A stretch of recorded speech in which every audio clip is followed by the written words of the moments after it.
দিনটা ছিল 15th August আর এই দিনে আমাদের দেশ ইন্ডিয়া স্বাধীন হয়েছিল। হ্যালো বন্ধুরা, আমি Tania and welcome to my channel Bangal Maya in Germany. আশা করি তোমরা সবাই ভালো আছো, আমিও আজকে ভালো আছি। আজকের এই ব্লগে তোমরা দেখতে পারবা এই স্বাধীনতা দিবসে বিকেলটা আমরা কি সুন্দরভাবে কাটাইছি, আর তার সাথে আমরা কোন ইন্ডিয়ান রেস্টুরেন্টে এই ডিনারটা করলাম, আর তার সাথে কিন্তু ডেফিনেটলি বার্লিনের এই সুন্দর একটা নাইট লাইফ কীরকম হয় সেটাও এই ব্লগে আজকে দেখতে পারবা। এবার আর দেরি না কইরা চলো আমার এই ব্লগটা এখান থেকে স্টার্ট করি। সেই দিন সকালবেলা ঘুম থেকে ওঠার পর দেখলাম আমার হোয়াটসঅ্যাপে ভাই কয়েকটা ছবি পাঠাইছিল। তার মধ্যে দেখতে পারলাম আমার বাড়ির সামনেও ফ্ল্যাগ হোস্টিং হয়েছিল ইন্ডিপেন্ডেন্স ডে উপলক্ষে। আর তার সাথে সোশ্যাল মিডিয়াতে দেখতে পারলাম খুব সুন্দর সুন্দর দেশভক্তির ভিডিওস, কেউ সুন্দর আর্ট করতেছে, কেউ সুন্দর গান গাইতেছে, কেউ তো সুন্দর সুন্দর আবার ডান্সও করতে আসলো। তো এসব দেখা খুবই ভালোও লাগছিল, আবার মনটা বেশ খারাপও আসলো। মন খারাপ করার একটাই কারণ আসলো, এখন আমি আমার দেশে নাই, আমার বাড়িতে নাই, আমার মা বাবার কাছে নাই। আর এই মন খারাপ লাগাটা সেটা প্রত্যেকটা মানুষ যারা প্রবাসে থাকে তারা প্রত্যেকটা টাইমে এই জিনিসটা ফিল করে, তার জন্য নতুনভাবে একটা স্বাধীনতা দিবসের জন্য অপেক্ষা করতে হয় না। তো আমার এটাই মনে হয় যে আমার জন্য কখনোই সময় বা আমার কাজ কখনোই থাইমা থাকতো না। তাই আমার ডেইলিকার রুটিনের মতো কাজ বাজ শেষ করলাম, করার পরে আমরা প্ল্যান করলাম যেহেতু আজকে ফ্রাইডে আসলো তো উইকেন্ড এখান থেকেই স্টার্ট হইব। তো আমরা ভাবলাম যে আমাদের বিকেলটা খুব সুন্দরভাবে এনজয় করুন।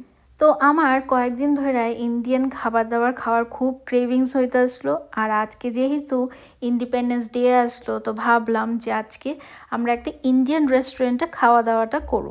এই বার্লিন শহরে ইন্ডিয়ান একটা ভালো রেস্টুরেন্ট পাওয়া খুবই একটা হেক্টিক ব্যাপার আসলো।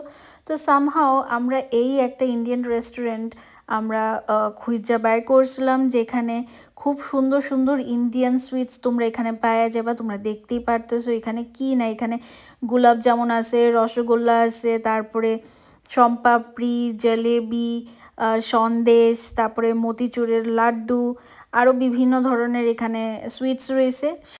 যদিও আমি কিন্তু মিষ্টি খাইতে একদমই পছন্দ করি না, তারপরও যেহেতু দেশের বাইরে আমি এত বছর ধরে রয়েছি, কখনো কখনো আমার মিষ্টি খাওয়ার খুব ক্রেভিংস হয়।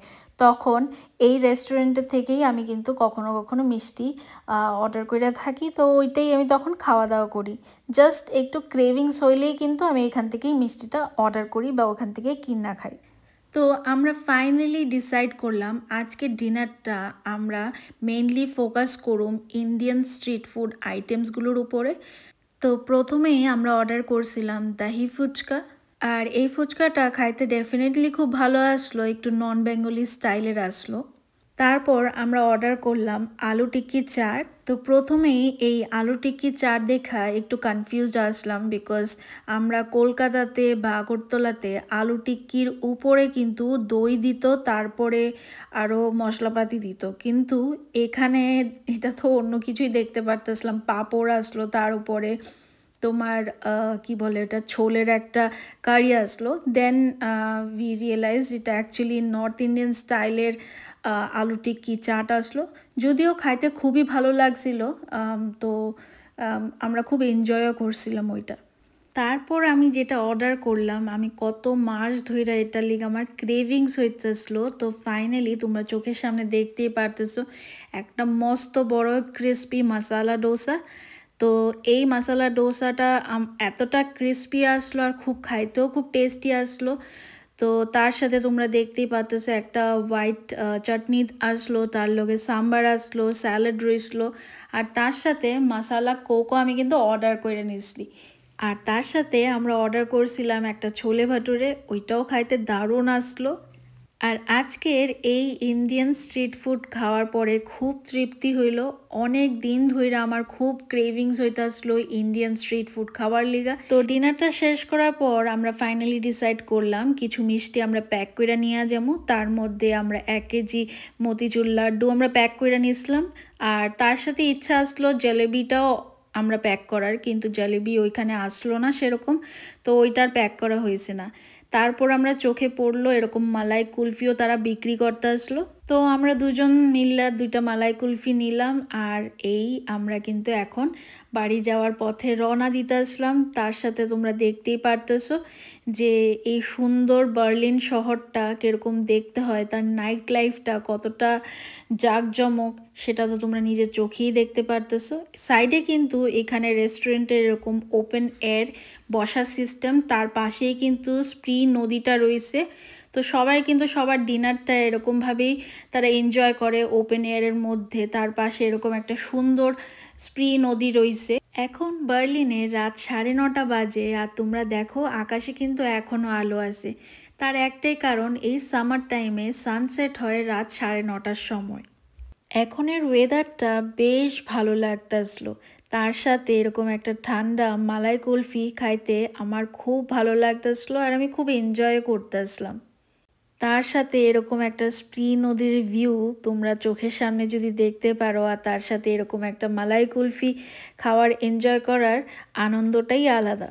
তারপর আমরা কিছুক্ষণ ধইরা এই স্প্রি নদীর পাশে বয়া এই সুন্দর স্প্রি নদীর ভিউটা আমরা এনজয় করতে আসলাম। চারিপাশে খুব সুন্দর ঠান্ডা ফুরফুরে হাওয়া বইতে আসলো, আর তার সাথে একদম নিস্তব্ধ পরিবেশটা খুব সুন্দর আমরা উপভোগ করতে আসলাম। যদিও এটা বার্লিনের একদম সিটি সেন্টারে, তারপরও কিন্তু রাস্তাঘাটে একদম আননেসেসারি কোনো সাউন্ড বা নয়েজ নাই। তার একটাই কারণ, এখানে গাড়ি ঘোড়ার মধ্যে কেউ অযথা হর্ন বাজায় না। তো এইভাবেই আমরা সন্ধ্যা আর রাতটা এই সুন্দর শহর বার্লিনে খুব সুন্দরভাবে কাটাইছি। তো আজকের ব্লগটা এইটুকু, আর তোমরা সবাই আমার সাপোর্ট করে আর পাশে থাকো। চাও।